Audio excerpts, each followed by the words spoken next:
Ah, shit. This episode of the BRG podcast has been brought to you by our patrons. Here at BRG, we'd like to thank those patrons who have subscribed and donated. It is because of generosity like yours that makes this show possible. On this week's episode of the podcast, we catch up on the latest in gaming news, tech news, and other. We also get a chance to sit down with Guillermo and Adolfo from the Gaming Frontier podcast, and also happen to be people who are part of the development team for the game Mulaka.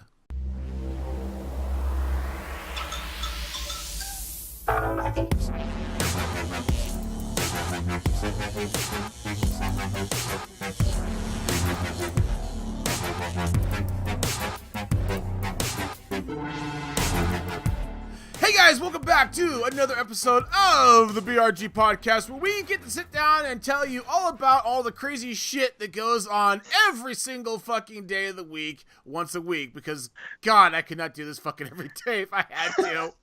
Hey guys, I'm your host, WarpedJester, and of course, always to my left, always by my side, even in the coldest of cold, Miss Kirrok. Hi, everyone. Just a quick reminder, guys, we are but a small piece of the bigger pie when it comes to Ball Rocket Gaming. We have a big group of people in the Ball Rocket Gaming world. All the links and whatnot will be down below. We'll talk more about that at the end of the show. But we got a lot of fun stuff coming up, just so you guys are aware. Also, speaking of fun stuff, in addition to all the news we're going to be talking about, we're also going to be talking about a fun game that we've both been playing, made by these guys right down here. And their team of people. Yeah. So if you're newer to the podcast, then welcome. And these wonderful people here, we found them through a podcast they did called Gaming Frontier. However, they also happen to be two of the many of people in a studio where they make video games, Shock of Shocks. And we're going to be talking about one of those video games that just came out recently. I wanted to get them on sooner, but they were all busy with game release. So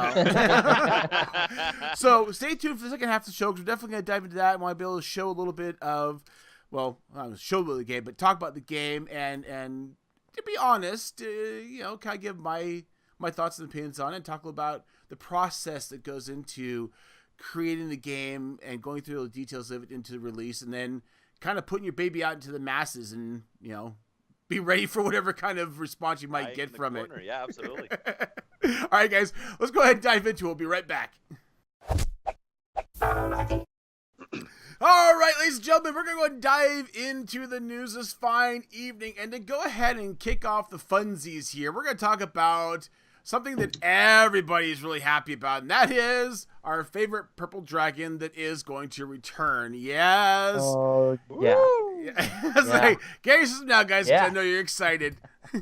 So, rumors have abounded for a while about there being a re-release or a remaster of Spyro, and sure shouldn't have actually committed or confirmed it now. So they're going to do the Spyro trilogy, which is going to have the original Spyro the Dragon, Spyro 2, and of course Spyro Year of the Dragon, all together for $40. That's awesome. Kind of, Awesome. kind of hard not to shake a stick at that. I mean, that's a pretty fucking good deal. Supposedly the trilogy is going to be available on September 21st, so this is going to be this year soon-ish.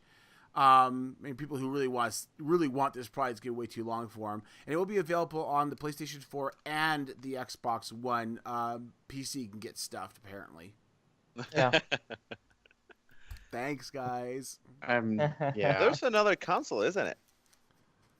Yeah. Oh, I didn't even think about that, huh?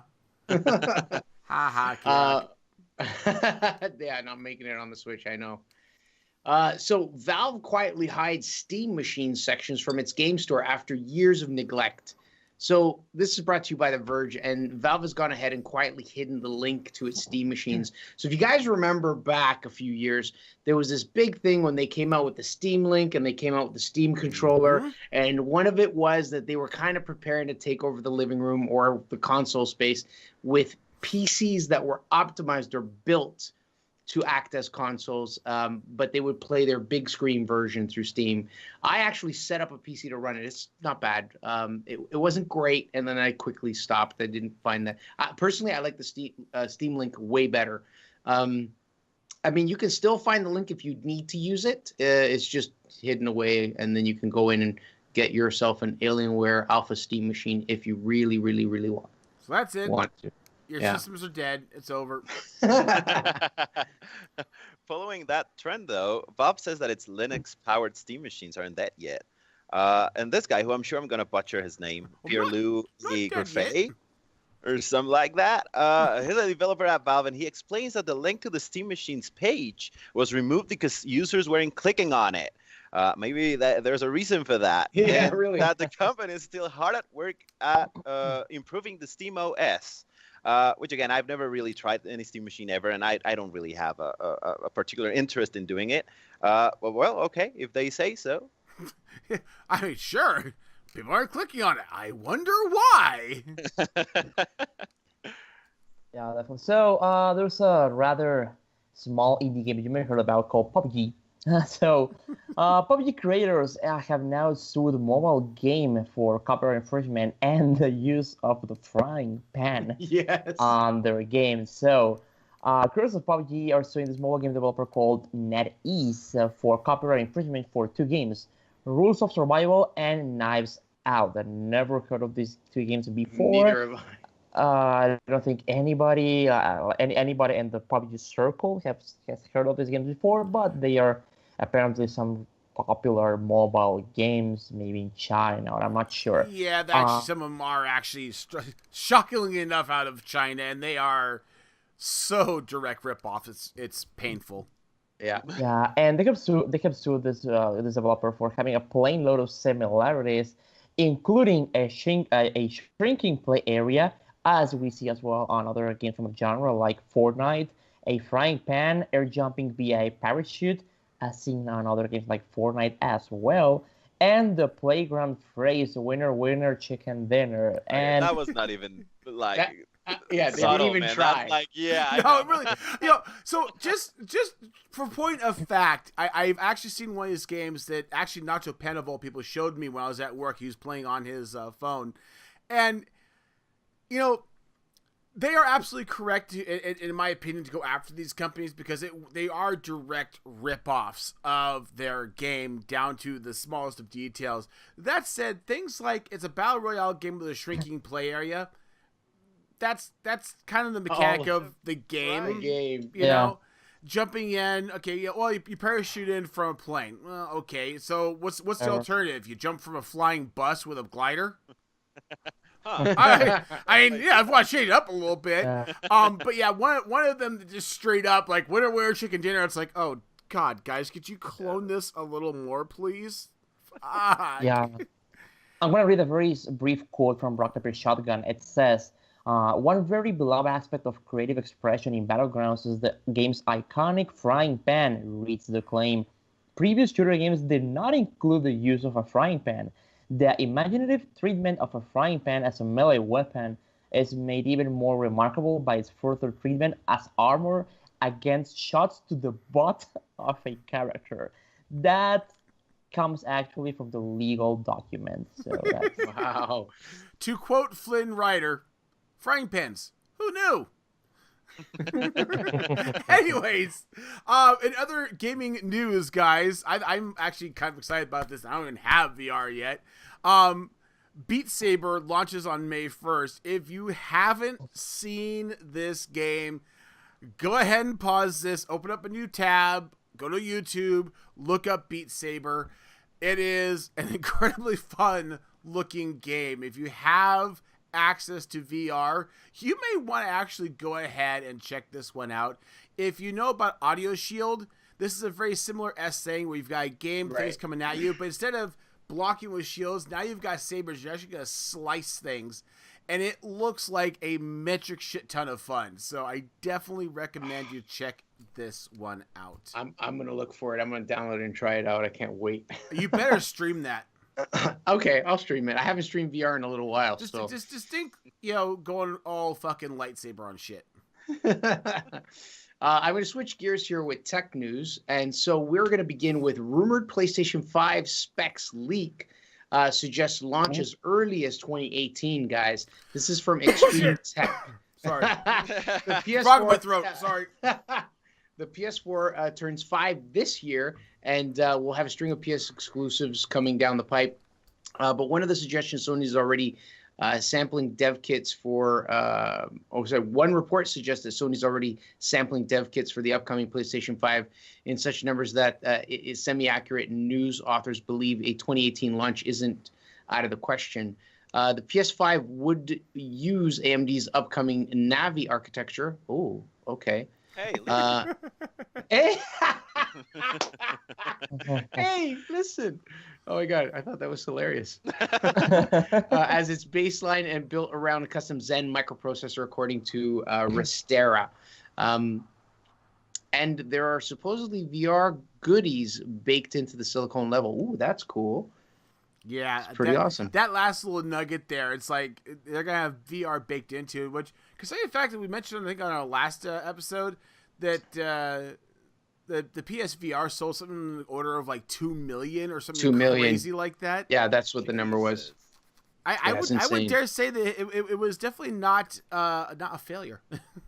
Yeah, not at all. I still have to say that I mean, 2018 seems like way too soon, especially with the PS4 100%. Pro just a few months away, right? Back, right? It's just too soon. I don't see this happening this early. Yeah, maybe some dev kits, start pouring those out there because games they do take a lot of time to do. But no, I don't see a PS4, a PS5, maybe until Like 2019, maybe 2020. maybe maybe a Switch Pro, but that's.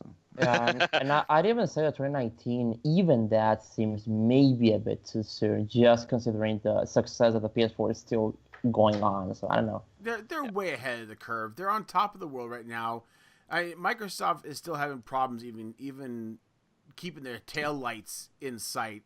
No, Sea of Thieves was supposed to change everything. Let's not get started with Sea of Thieves. I'm sorry I even brought it up. Never mind. Skip that. Switching gears again to media news. A very, very sad news indeed. Twitch layoffs affect around 24 employees. Twitch would not confirm how many people were laid off, but sources tell Polygon that it was several. Probably not exceeding 30, though. Twitch representatives did not suggest what those particular areas of interest to the community are, but noted that the company is looking to increase its headcount by 30% within the next 8 months. And some Twitch employees were fired by the new Twitch VP, and this was actually fairly impressive. VP of Content, Michael Aragorn, who wasn't even in the office, and he did this via a removed from Google Hangouts call. Yeah, those guys had to leave immediately, and that sucks. That sucks, Mayor ass. That's cold. Yeah. I mean, yeah. There was a rebuttal from Justin from Justin TV, that basically said, hey, this was painted in a very poor light. He was on vacation and got a call and said this had to happen, and he did what he could with the utilities he had. That said, man, when you're fucking gonna kick somebody out of your company, don't do it on a fucking Hangouts call. I mean, shit, the quality of the damn video is horrible. Sorry. No, this is not cool. Anyways, I also find it kind of funny because they were also saying, well, Twitch plans to grow this year and add more people. It's like, okay. Coherence, right? They just made room for those people. Oh, Too God. soon, man. Too soon. Yeah. Oh, God. Keep still on the media news. If you're a fan of Star Trek, maybe you've heard about this speculation rumor about Quentin Tarantino maybe directing a more aggressive, possibly R-rated Star Trek movie.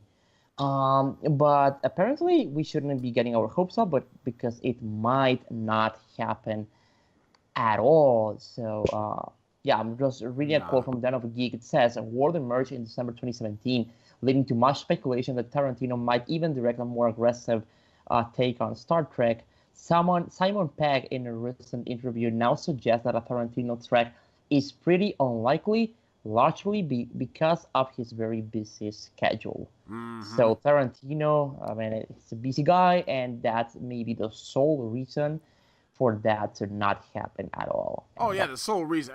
Other than the fact that even with the Star Trek reboot being a pile of shit, my opinion, Okay. Quentin Tarantino would be such a piss poor fit. I have this like vision in my head of Star Trek phasers going off and the phasers going through multiple red shirts and blood spewing everywhere as they get launched halfway across. It'd be like a Kill Bill in space. Oh God!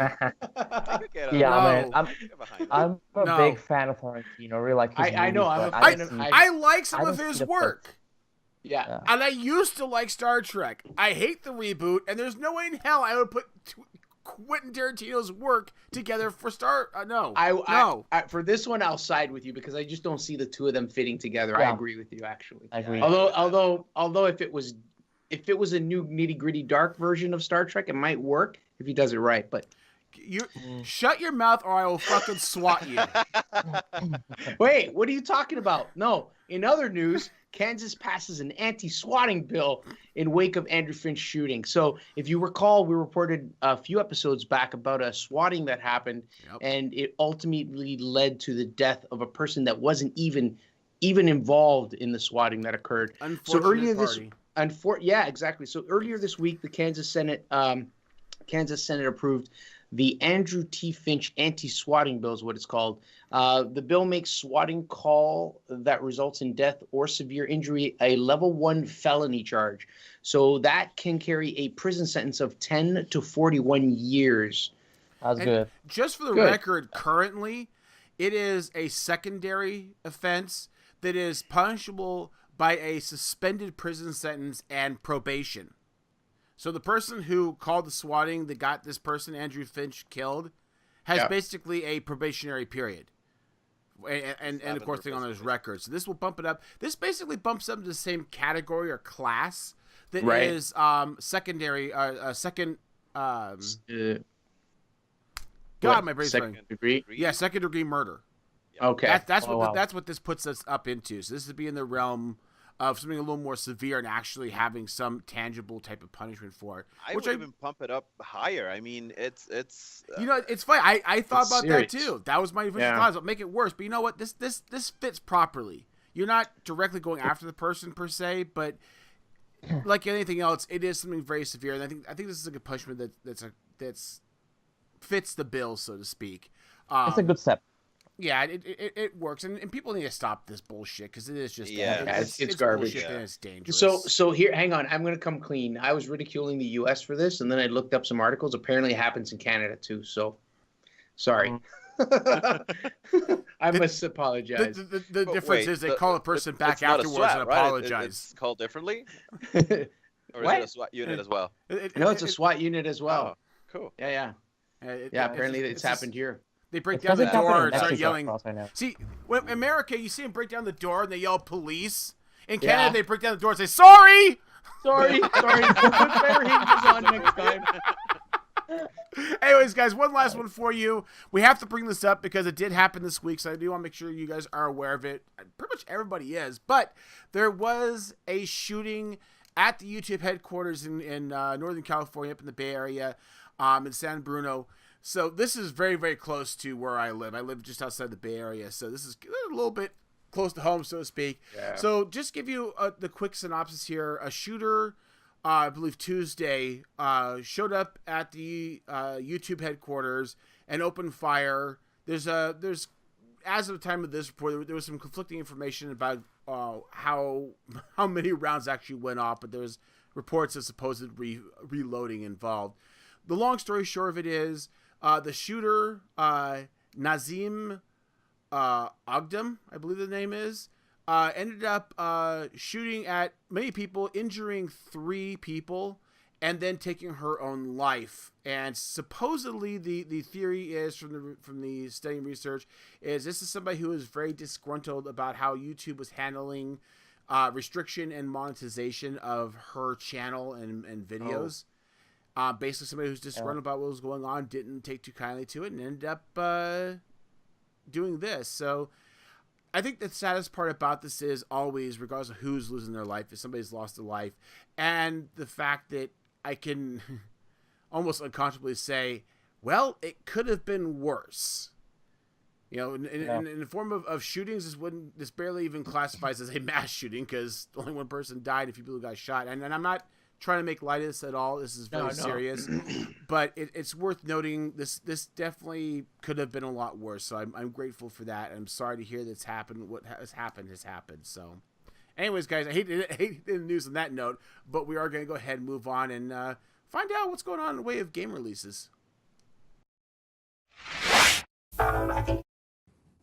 Okay, guys. Welcome back to another game releases with me, Kirrok. Guys, this time we have just a few, but there are some nice ones in there. We're going to have some fun. And your first game is on April 10th, and it is Owlboy. Now, this time it's out for PS4 and Xbox One. It is a 16-bit platformer with slash puzzles in it. A few months back, I reported on this game coming out from the Nintendo Switch. Now it's making it over to the other consoles. As reported before, the game is beautiful, and it strikes me as a great or grand adventure. You play as a boy that's part owl, part human, and you're pitted up against enemies with puzzles. One of the cool things is you get to carry people around that have different capabilities. Some guys shoot, some guys do other things. It's pretty neat. And your next game on April 11th is Bomb Slinger. This is coming out for PC, Xbox One, and the Nintendo Switch. It's going to be really good on the Switch, trust me. It's an action/maze game. This is an interesting looking game. It has a very colorful palette, but when I first laid eyes on this game, I thought if Stardew Valley and Bomberman had a baby, then this would be the game. It looks like a fun maze and puzzle type game, but you really got to be the kind of person that likes this kind of gameplay. Otherwise, you might just get bored really fast. And your last game is also on April 11th, and it is Hellblade: Senua's Sacrifice. This is out for Xbox One. Those of you that are sharp out there realize that this game's already been released. In fact, it's been out on the PC for quite a bit. Now it's coming on to Xbox One. And this game, when it came out back on the PC, was praised not only for its beauty, but also for the very sensitive topic that it had, which was mental illness. The game is fantastic in the way it looks, and from what I hear, it is eerie and creepy and really puts you in the shoes of someone who suffers from mental illnesses. If you guys haven't tried this out yet, it's coming out on Xbox. Get it. And that's it, guys. We've come to the end of another game releases. This is me, Kirrok, signing off this week. I absolutely love it when you guys come and check this out. I have so much fun making these.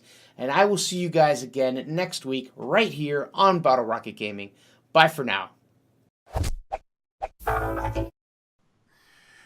All right, guys, welcome back. We're going to go ahead and dive into the main topic tonight, which tonight is actually going to be, I really can't call it a game review per se, although we will talk about our experience playing it, me and Kirrok will. But it's going to be more of just getting to know the game itself, and that game is Mulaka. Now, this is a game that's a little bit near and dear to us just because we met these guys while they were in production of this. Yes. Got them, literally hit the record. Go back to the original one where they first joined us for the first time on the show because it's great. It's kind of like hit record. Hey guys, welcome to this other people from other podcasts. And, oh yeah, by the way, we make a game too. It's like, What? Holy shit. So I just want to dive right into it here. So to start us off here, I don't know, Adolfo, Guillermo, who wants to start? I mean, it's your job, man. So I guess so. Yeah, we made a game. Ta-da! There you go. So I'll ask, what's it take to make the game? Like Warp was saying earlier, from inception to actually sitting down, doing it, and so on. How a does lot this of happen? time and passion, you know. It's really. I mean, I don't think you're able to rely on this. It's. You can talk a lot about, you need funding, you need the team, you need a lot of stuff, yeah, definitely. But you can boil all of that down to just a desire, a passion for not only for video games, but for the act of making a video game. Like both Guillermo and I and everyone at Lienzo at our studio, we are big video game aficionados. Like we are the kind of guys that still to this date get to the office every day very tired because we slept way too late just because we're playing some games. We're that kind of guys. It's not just me. It's not just me. Absolutely. we just love video games so damn much, and we realize that video games are our passion. They are the thing that we want to pursue as a career, as a life. And it was a lot of perseverance and a lot of just stubbornness, even to like, because we were being told many, many times that we cannot do this here in Mexico. Like, this is not the stuff that can be done here, that we should get real boring jobs. And that's not something that video games are not something that we can actually pursue. But we just stuck with it, and we just really had a lot of maybe dedication. I don't know, like we just kept at it and just a lot of Google how to make a video game, Nice. and It's just went with it. just to complement that idea. I mean, you have to understand that here in not just in Mexico, but in our region specifically, in the northern part of Mexico, that's Chihuahua, Mexico, there is no game development landscape. It's all about the farming or the manufacturing industry. That's pretty much what you have, quote unquote, to do up here if you are pursuing something professionally. We were tired of that notion. We didn't want to partake in that interchange, right? And we then decided to do something creative, something that we all loved, something that's been part of our lives for for some of us for 15 or more years, and Right. and expand that creative mind of ours. And this thing, Lienzo itself started out as that, as an escape, just to try and do something different, even though it wasn't a place that no one thought it would be possible. And that's how things started. Uh, in terms of how we did it, it's just like that, like Adolfo said. It's just, you have to be stubborn as hell. And I always say it as there's two things that you have to know, because it's very common that people ask you like, how you to do it, and why I want to be a game developer as well. And there's like two main things, right? First, you have to be very real, very, very real, and very, very close to the ground, and knowing that it's hard as balls. It's one of the hardest things to do because it's not easy, and you have to be constantly educating yourself and knowing new things and new systems and new methodologies and new ways of actually making a game. And the thing is that tech, it's advancing, and so you have to keep learning it as you go. And so it's hard, and there's a whole lot of competition, especially when you come from a country that's not in the scene. And so you have real quick though, on that point, Yeah. I want to just point this out because it's something that people don't really think about too much, and it's something worth noting here. Games now are a global thing. You've got environments like Steam and other download sites.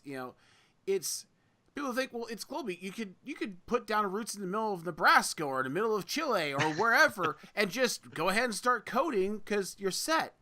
But I think it's worth noting that, as you guys point out, that you do have to have the mind share. You have the people who have the passion for it, and to be quite frank and honest, people tend to gravitate to certain areas based on their passions. So, for example, in the tech industry, in America at least, you go to the Silicon Valley or you go to Austin. You're not gonna found something in Kansas City, Kansas.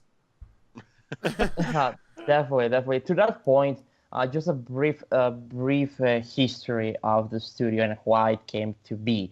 Lienzo, as the name of our studio, was founded back in 2012. So by the like November, December 2012, something like that. And it was founded out of the idea of creating a space for creative minds, for creative people in our city to actually develop something creative, something cool that they wanted to bring professionally. Because we have a lot of friends who are very incredible artists. We know a lot of very creative and talented people. And it was very frustrating to us seeing all of these guys and girls just either going to a boring manufacturing job because you gotta pay the bills, or having to move to a different city and in many times to a different country just to be able to pursue what they wanted to do.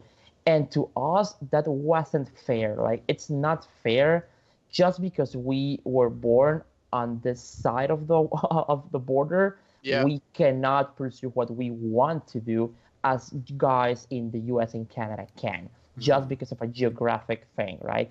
and we don't think that's fair, and we wanted to create a space and show people that you can actually pursue and do what you love if you are here in Mexico or wherever you are, right? Mm-hmm. And actually, the word lienzo, the name of our studio, that's a Spanish word for canvas, and the name of the studio is that because basically our studio is a canvas. It's a blank slate where an artist, a creative mind, can just do their thing, right, and sell that and show that to awesome. to the market, right? So you really So can. If you have the passion, you can do it anywhere if you try. I have a question. Since it is something that you guys kind of stepped outside of that comfort zone, that box, because no, it doesn't happen here. You probably were challenged many times along the way by other people, naysayers, people saying, no, you can't do it. It must have been tough to get through that, but you still persevered. Oh yeah, no, all of the time. I mean that's actually the second point. Part of it. Oh, okay, all right. You have to know how to dream. That's and it's not the overly optimistic way of dreaming, but you have to know that you can persevere and that you are going to eventually find success if you put your mind into things. And yes, there were a lot of naysayers. There were a lot of people that would try and stop you and tell you, you have to do, you want to live, you want to eat, then try and go somewhere else. But also it's a process of knowing who you take advice from, right? If you find someone with a very closed mind, someone that's very traditional and very conservative, you might take what they say with a grain of salt, right? And if you start aligning yourself with someone that knows about the industry, some of the people that we've eventually gotten to meet, then it's from them that you start taking that input. And for us, it was a very, a long process of filtering out all of that, negativity. And just focusing on, okay, let's do this, let's start working, let's do something small first, and then, grow it out to be something different and better.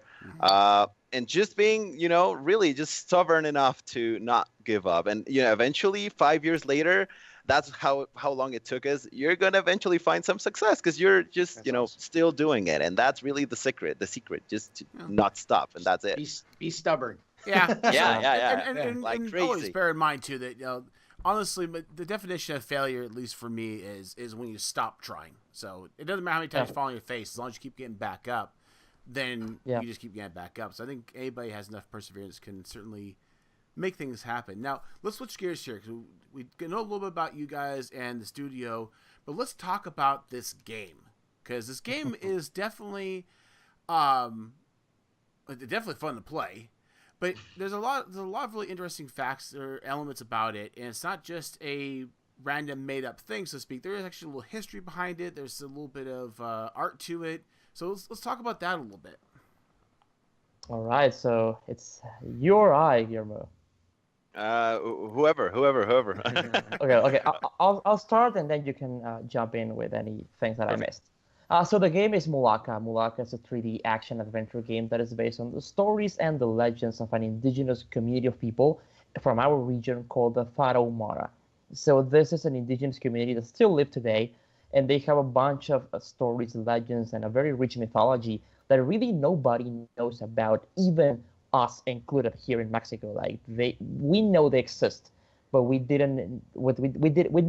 not know what stories they have to tell. We know that they're just there. We know how they look, how they dress, and that's basically it.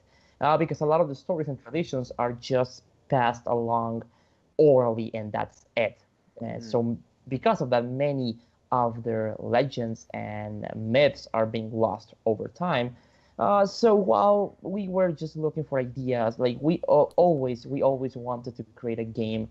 Because the studio Lienzo began making small projects for clients, like web games or games for museums and that kind of stuff, because, well, we needed to pay the bills and that stuff, right?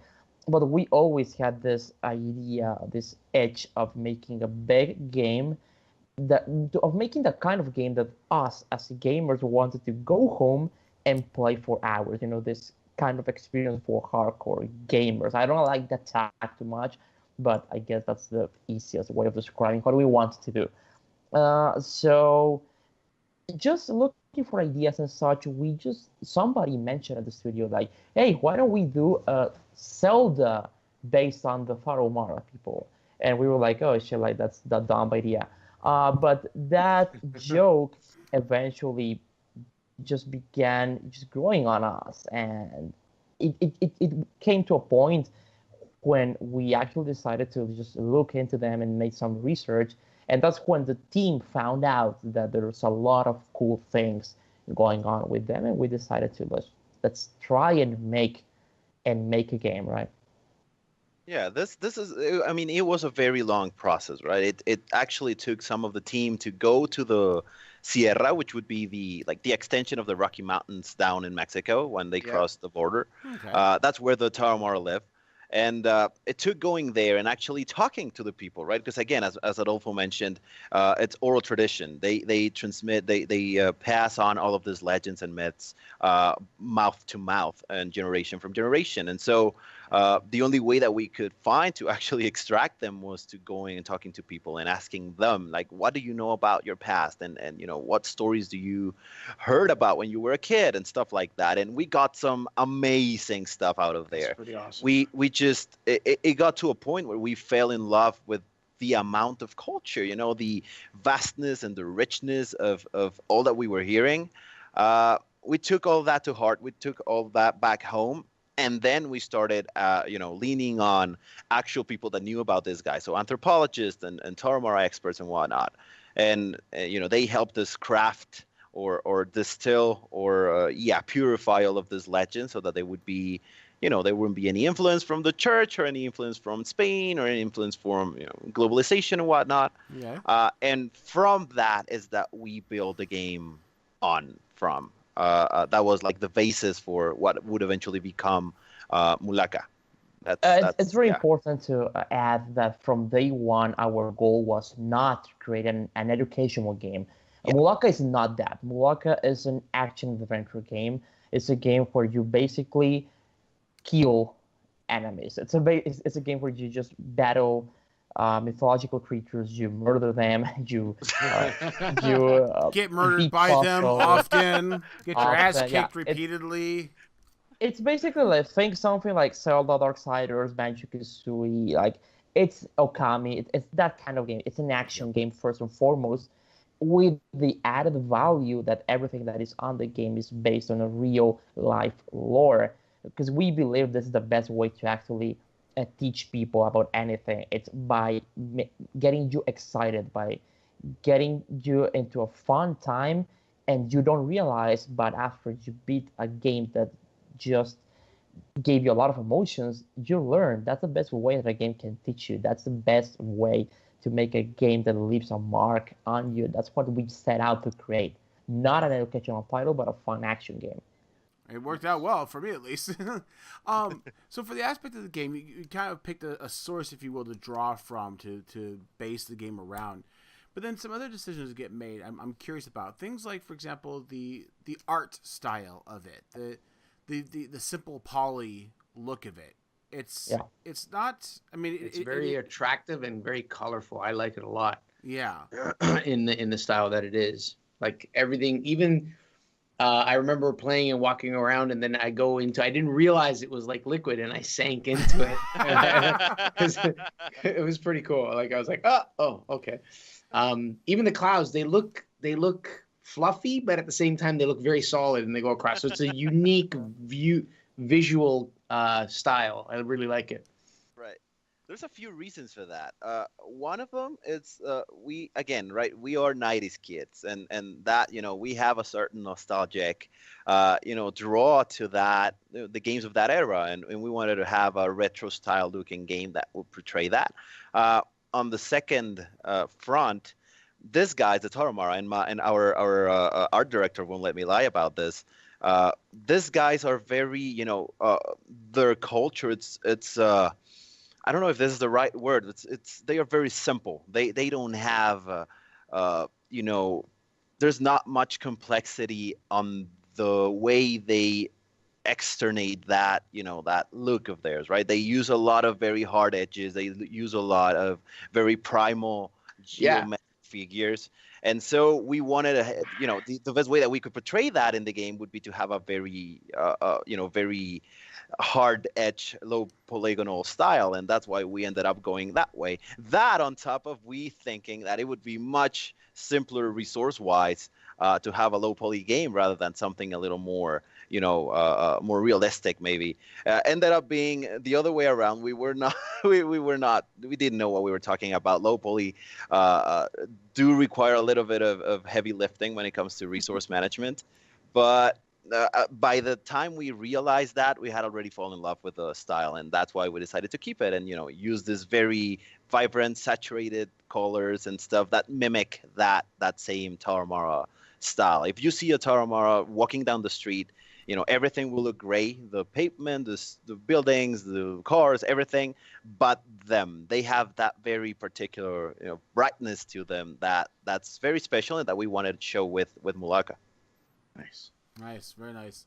So to that end, when it comes to the process of pushing the game through and going from the thought and creation to finding that theme and doing the art and whatnot, the other big thing about it is just keeping your timelines. There's always an issue with project creep, trying to add more to the game, more to the game, more to the game.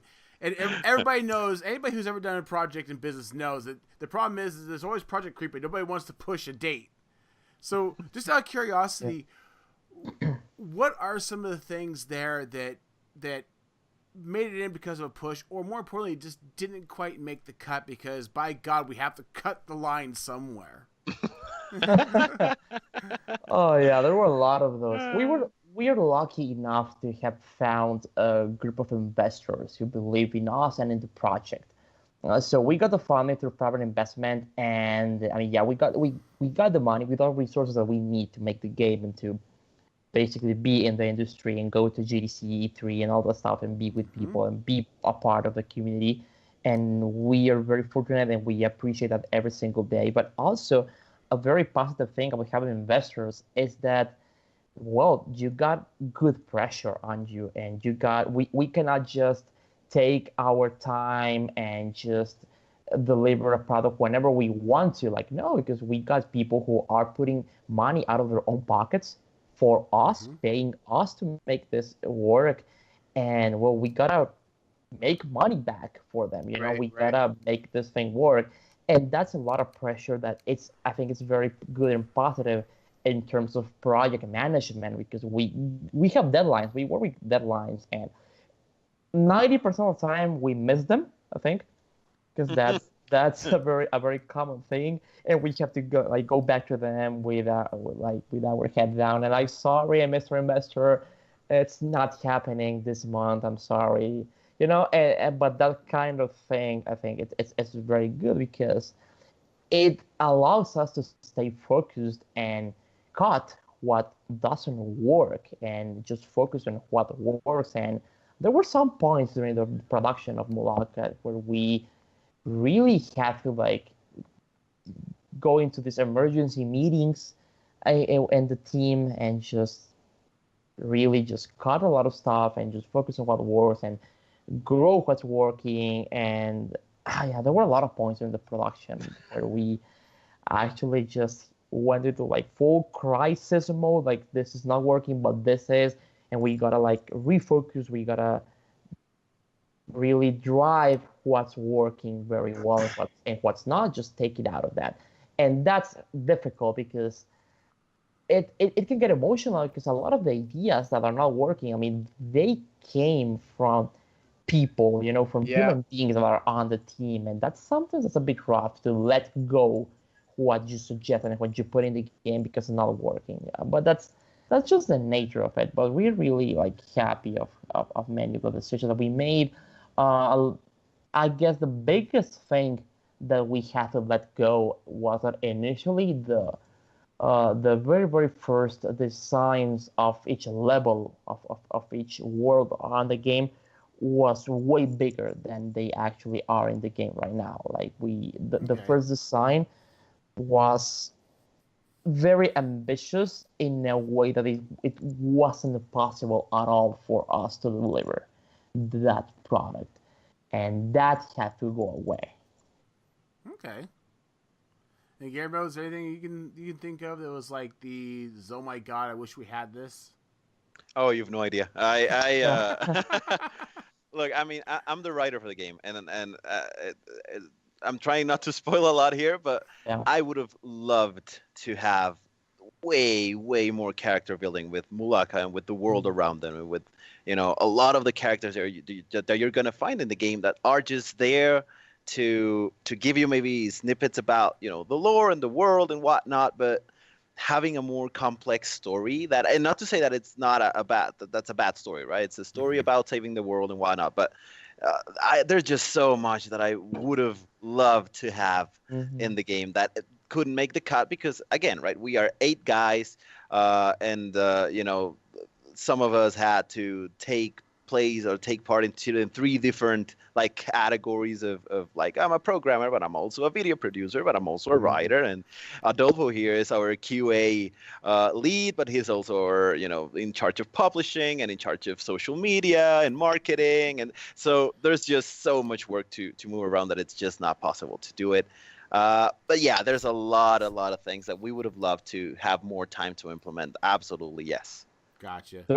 There were a bunch of mechanics like on the first iterations of the game. I don't want to spoil them because they may come back on future projects, but there were a lot of cool things that I think that could be very well if we had more time to polish them further, but we had to cut them down because in the current state back then, they weren't working that well with the rest of the game. But there were definitely a lot of ideas. Like if we look at the first version of the first level of the game, the desert level, if we look at the first version of the first finished version of that versus the one that we have right now, it's like a completely different game in many ways.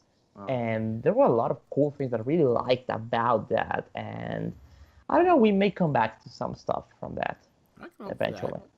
All right, so I'm gonna have you guys sit back, relax for a minute here, because I actually want to dive into, and I don't want to do much spoilers either, but I do want to talk about the game a little bit and my experiences with it in Kirok. So to give you guys a little bit of understanding here, I've been playing for a week now, just playing with, have some fun with it. I'm a pretty passive player, so I'll put in an hour here, an hour there.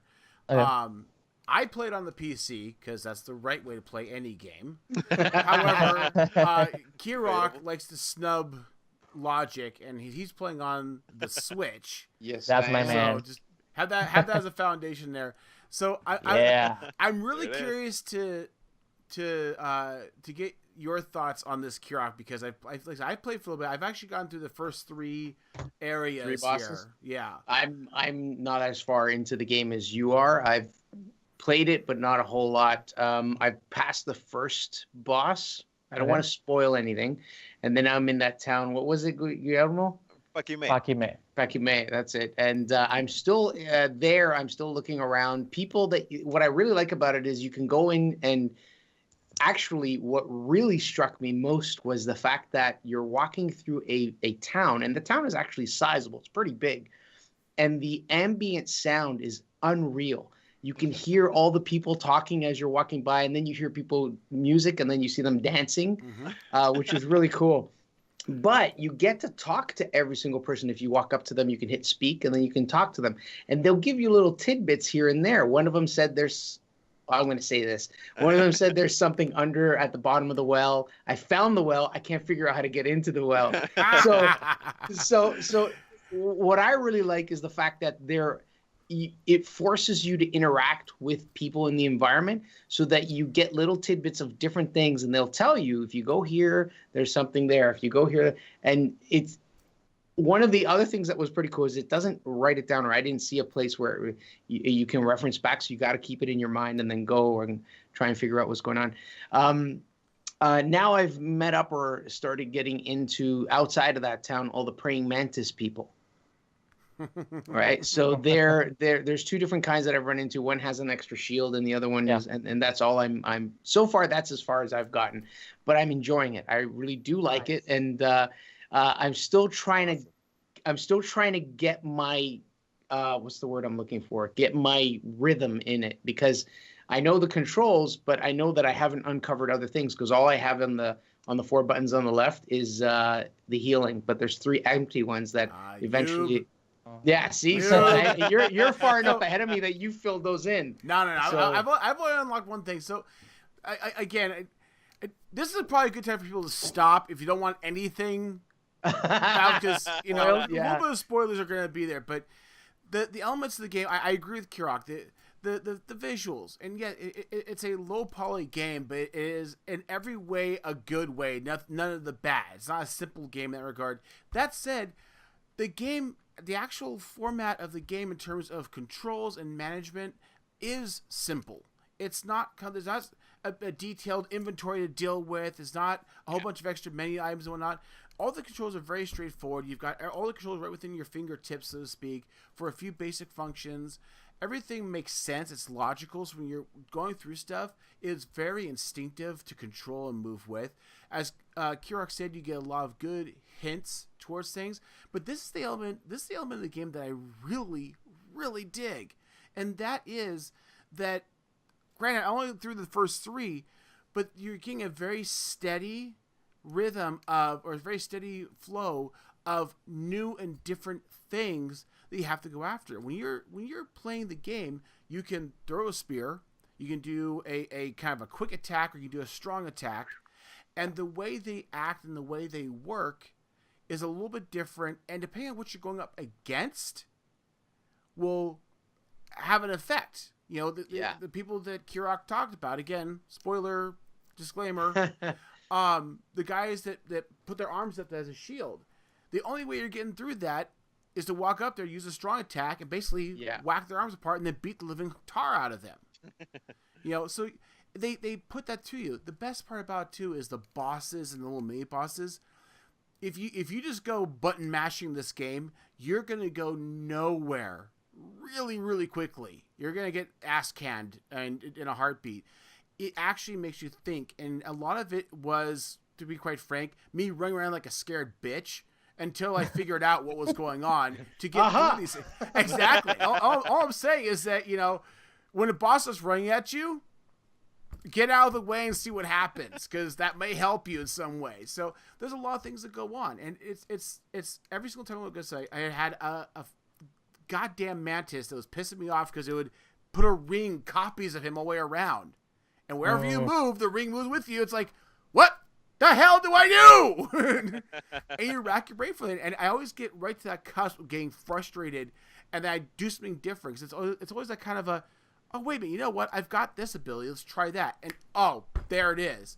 And you start moving through it again. So it's a lot of fun, and it makes you think. And it doesn't get boring. You're not going to have the same, it's generic, not repetitive. Yeah, you're not going to have the same generic dude you have to deal with all the damn times. Like, oh God, I've done this before a bazillion times. I don't want to deal with this. And even in some cases, just a combination of a few different common things together at the same time. I've had on more than one occasion, I was like rolling through things. All of a sudden, I'll walk into a space. I'll see all those stones come up around me in a ring. It's like, oh fuck, not now! Damn it! You get locked into a space, and you have to fight your way out of it. And it's fun. It's that happy frustration in terms of, okay, I've got to put my thinking cap on and really dig into this. And you're bouncing back and forth between having this I'll call it a vision, to see things in a different way to help figure out what's going on versus not.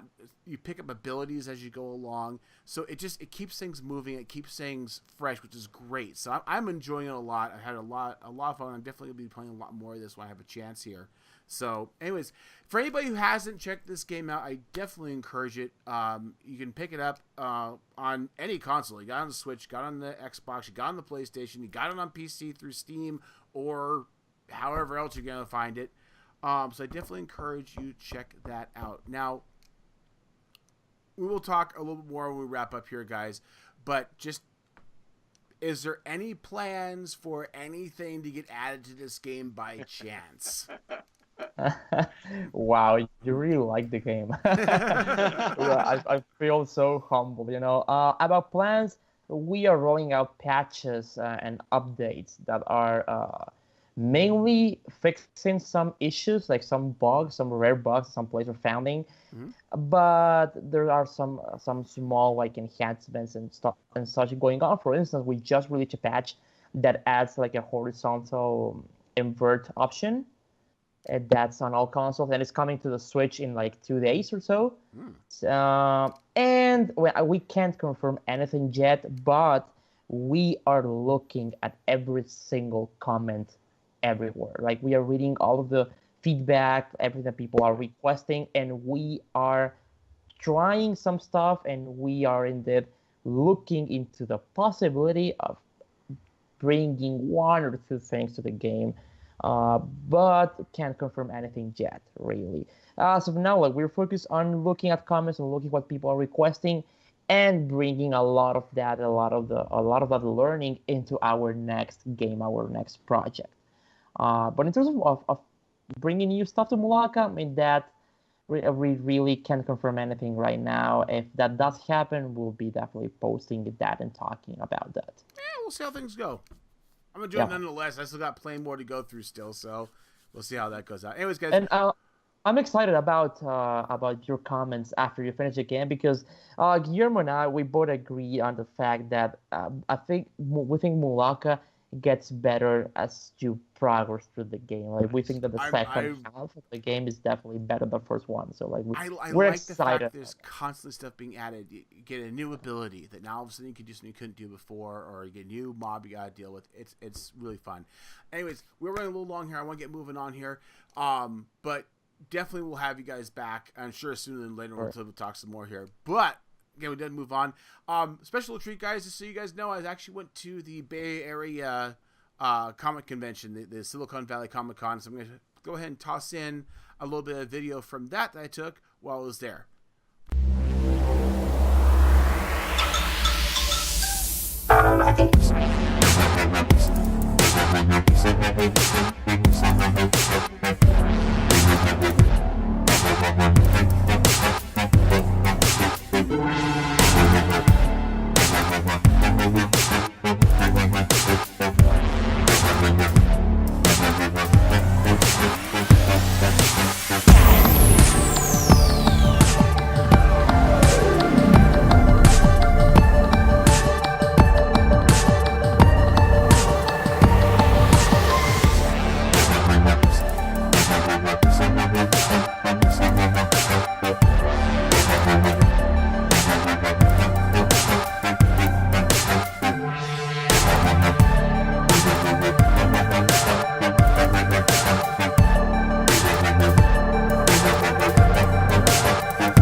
Boys and girls, ladies and gentlemen, kids of all ages, it is time to go ahead and wrap up this fine evening. Again, we do thank you very much for joining us. And I want to say a big thank you to these two wonderful chaps here with us tonight. Guys, obviously the game is now flowing, it's going.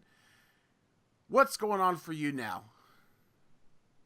Oh wow, a lot of things. Like video games are not any longer like these products that you just launch and they are on a shelf and that's it. Video games are now living things that you gotta support, because that's how the market is right now. So post-launch is a lot about just looking at the game, looking at what worked, what didn't, and just reading comments everywhere and trying to update the game with tweaks and such that make the experience better for current players and for a lot of people that will be jumping to the game in the next coming weeks, months, and even years. So it's a lot of that.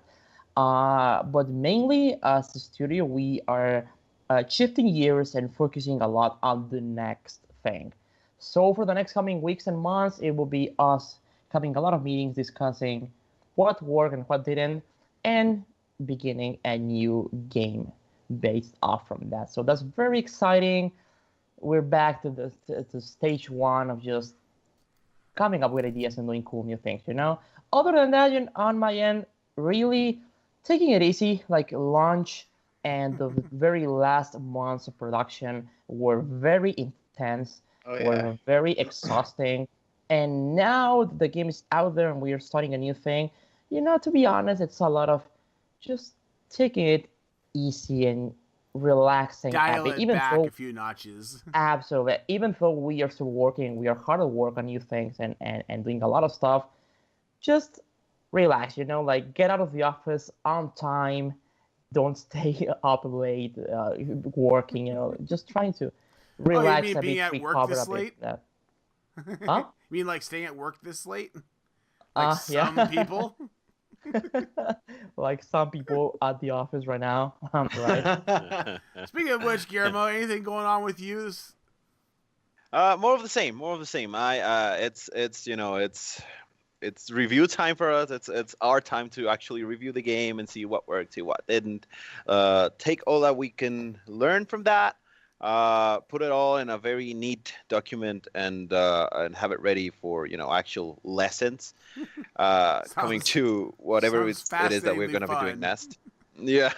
And other than that, it's more of the same. Just taking it easy for the first time in months.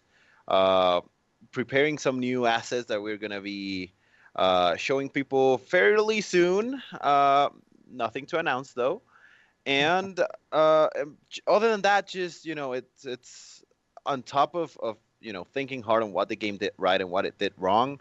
Also, start thinking of what's coming next, and start taking some time to learn new things and time to learn new skills that we would like to put into use for whatever's coming next.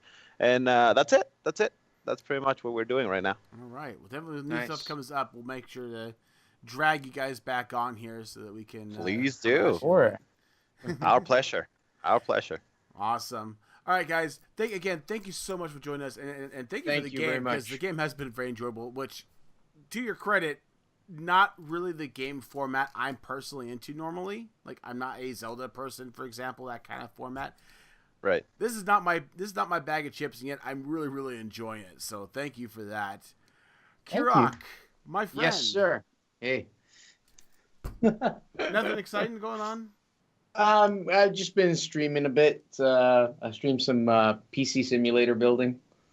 I actually get to build PCs. It's kind of cool because the game has real brand name stuff in it, but also some stuff that just doesn't fit because it's copyright issues and stuff. But it's an okay game. But on Monday I might stream Mulaka. I think I'm gonna throw that in. I gotta charge up my controller because I use the Pro controller. You gotta have the Pro controller.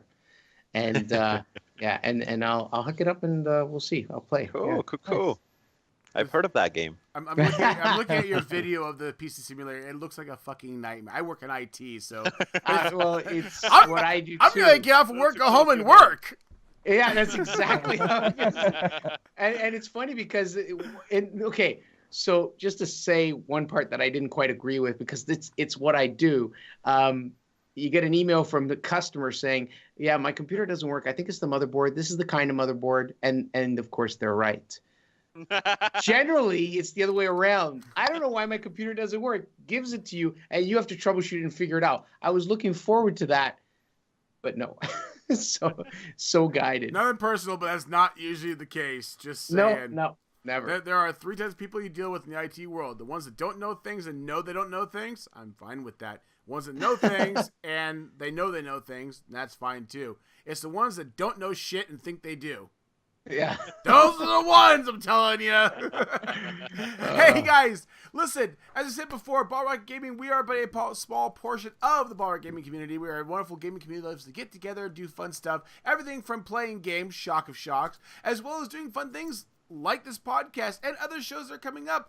As we have talked about in the last episode, we will be changing our format here very, very soon. For you people on the wonderful YouTubes that watch us this way, nothing's going to change dramatically for you. We're still going to release videos on Monday. However, the format is going to slim down a bit for our podcast. We're going to go ahead and drop the main topic. We're just going to be talking about the topics of the week and talking a little more in depth than that. So we're going to spend more time talking about the news and less time in total, hopefully, in the actual podcast. But we're going to be doing that live on our Twitch channel. So if you want to keep up with us, a great way to do that would be to head over to our Twitch channel where you can pick us up. We're doing this every Saturday night around 10 o'clock Eastern Standard Time or Eastern Daylight Time or whatever the Eastern 10 o'clock time is, since our fucking time is stupid. So look forward to that. We'll probably be starting into that in the beginning of May. I believe the first. That's right. I want to say the first week of May.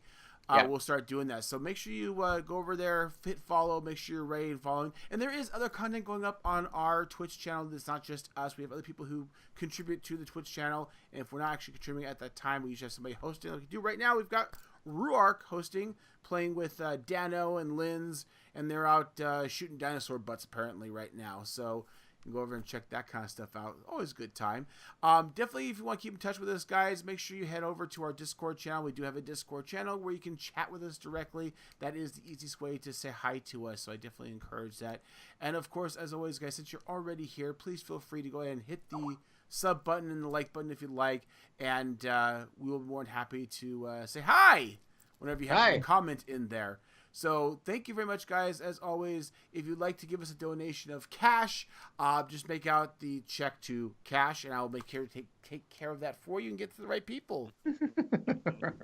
Daddy got a new pair of shoes. Come on. No, seriously, guys, if you want to donate some cash to us, we do have a Patreon account. Definitely make sure you check out the Patreon account. And you can throw a few dollars that way if you'd like. And it does help us out. Helps us pay for the little accoutrements and fun things we do, for giveaways, for group events, and so on. So thank you in advance. All right, guys, thank you so much. Have yourself a great week.